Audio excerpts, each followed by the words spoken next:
আসসালামু আলাইকুম রহমতুল্লাহ ভিউয়ার্স, এখন আমি বেগুন নামাবো। দেখেন এই বেগুন নামাচ্ছি। বেগুন নামানো তো কষ্টের। এই বেগুন নামালাম।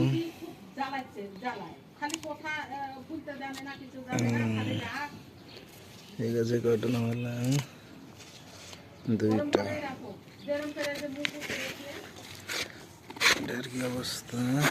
যে এটা নামা থাকে